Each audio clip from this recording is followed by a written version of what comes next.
This is from Ross Dellinger of Yahoo Sports.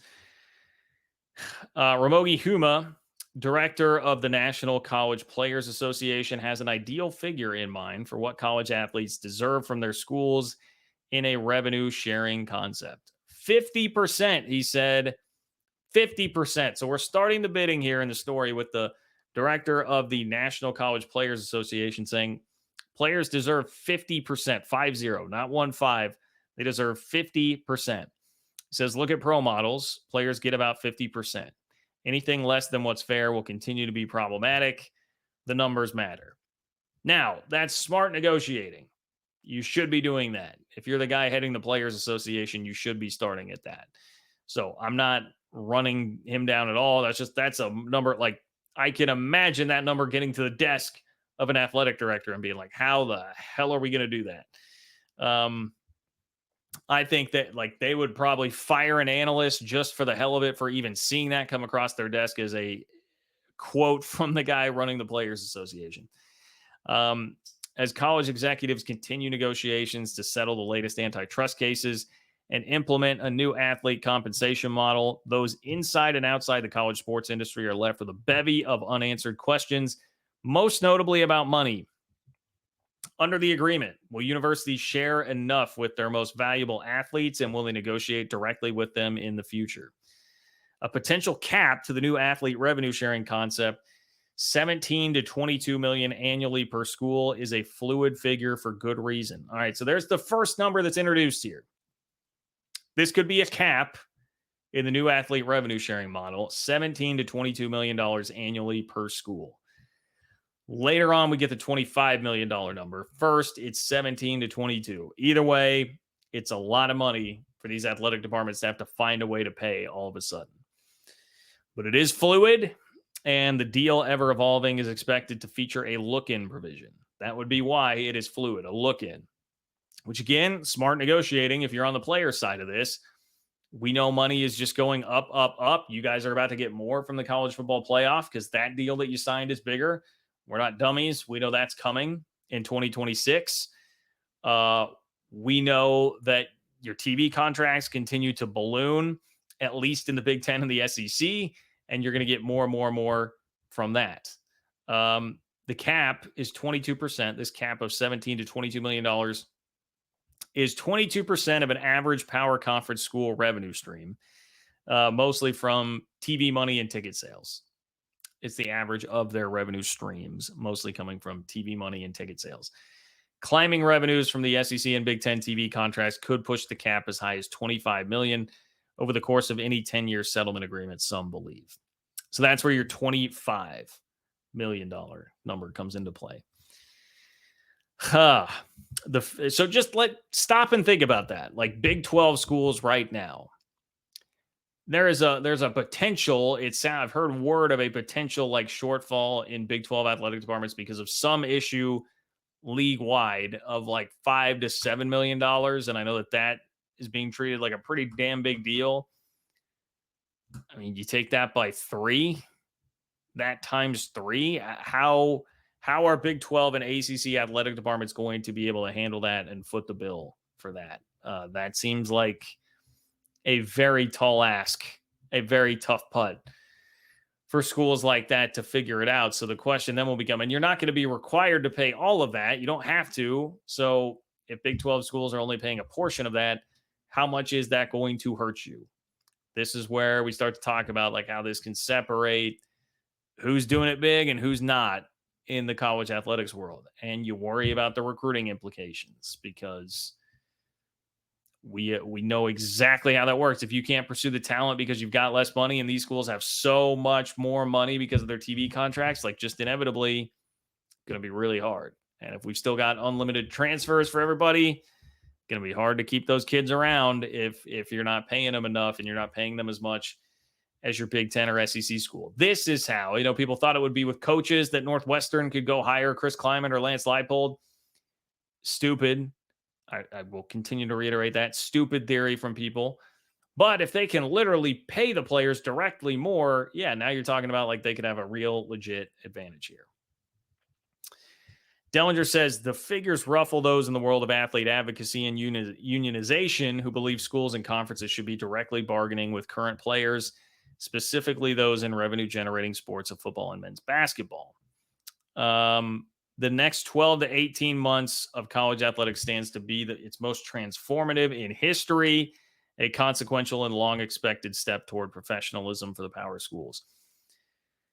So, yeah, the players, people who represent players and are in athlete advocacy, they scoff at hey, what are we doing with 17 to $22 million and a 22% cap when professional sports leagues, it's closer to 50-50. Like, okay, so there's our starting points, I guess, really for like negotiation, right? You've got a calculated 22% and you've got we should get 50% on the player side. So they're pretty damn far off right now in terms of where those numbers would be. But Dellinger does say athletic administrators are grappling with a cost of $25 to $30 million annually per school, as reported in a wide-ranging story last week at Yahoo Sports. Well, the revenue sharing concept, as well as the expansion of scholarships, is permissive. Schools are not required to do either. So again, you wouldn't have to pay all of that money, but it's going to be a matter of if you want to keep up with the Joneses and be playing at the highest level here, you would need to. Universities limiting their athlete distribution risk falling behind in a competitive industry where talent acquisition is rooted in recruiting. Administrators, university boards, and presidential councils are mobilizing with plans to reduce expenses, add operating staff to negotiate athlete contracts, bring collective personnel under their umbrella. I mean, that seems to be very much on the way toward happening based on the recent rulings. And so had that actually passed all the way, or was that just suggested? Anyway, we're moving toward that, being able to bring the collectives all in-house. And even mine, here you go. You ready for this? Ready for that big P word? Let's let that sink in for a second. And even mine untapped revenue streams such as private equity or booster loans. Booster loans is something I had not heard about. Getting loans from boosters, booster loans. But private equity, of course, is something that has long been talked about here. I know there were some figures going around on Twitter of people speculating about Florida State getting involved in private equity, some of their numbers suggesting perhaps that they're already planning for that. And I know Drew Weatherford has been a part of that at Florida State, former quarterback who's now involved in private equity. Dellinger says it's a mad dash to a finish line. Conference commissioners are working to gain consensus to authorize a settlement agreement from their presidential boards, preferably within the month. The earliest implementation of the new model is believed to be fall 2025. All right, man. I mean, think about that. Like we're coming up here on fall 2024. Like that's the next major sports season. And then they're talking about fall 2025 being when like you could see this new model out there. This could be, in other words, I'm putting this out there. And I don't want to be too gloom and doom if you're a Big 12 fan or you're an ACC fan. But if you're not in the group of haves, 2024, 2025 could be the last year where you're not falling behind if you're not paying $25 million a year directly to your athletes.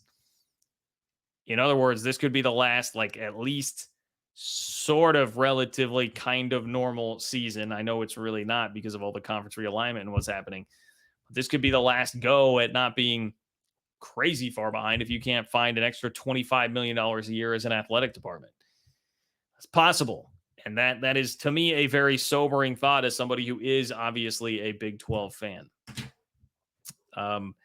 Dellinger says it's unclear if college leaders plan to negotiate with athletes. In many ways, they're actively negotiating with plaintiff lawyers who represent more than 10,000 athletes as a certified class. And it's even more uncertain if the NCAA's valuable athletes, major football and basketball players, would unite for more cash. Even Stahl and Cavelli, like people on the athlete side of this, acknowledge that major conference athletes, at least financially, are benefiting more than ever in this environment of booster-fueled name, image, and likeness payments and unrestricted player movement.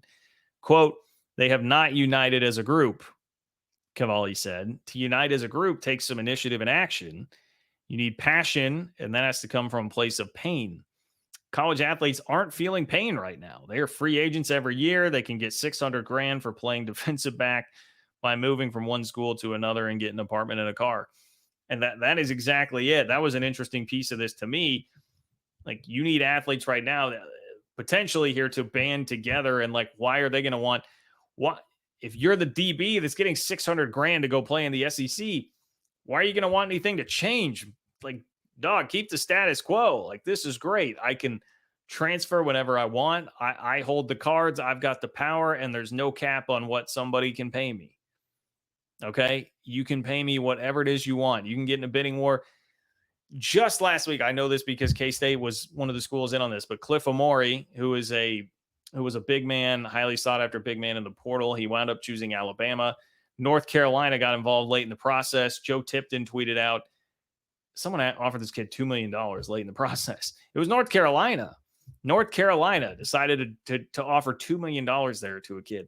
Like, this is a great system as it's currently set up for the athlete. You've got everything tilted against them because there's no guardrails on anything. And they can transfer whenever they want. They can make as much money as they want. So that's a tough part of this. How are you going to get them to come to a negotiating table and try to negotiate something like this? If so many of them are going to be really happy with the way it is now. Dellinger says a revenue sharing model may come with more structure and regulation. Two things that would work against what I was just talking about the current situation in college athletics. More structure and regulation, binding player contracts, a limitation of third-party / collective payments, and for some football and basketball players, a reduction in their NIL-related salaries to possibly satisfy Title IX, the federal law requiring universities to provide equal opportunity for women as for men.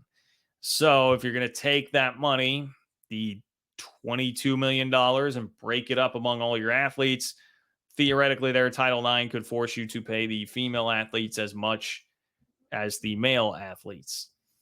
So Dellinger says, for now, questions linger. In whatever new model, will universities share enough with football and basketball players? How exactly is the revenue share cap determined? And how much will the cap change? Yeah, all very pertinent questions, as has kind of been outlined in the first part of this.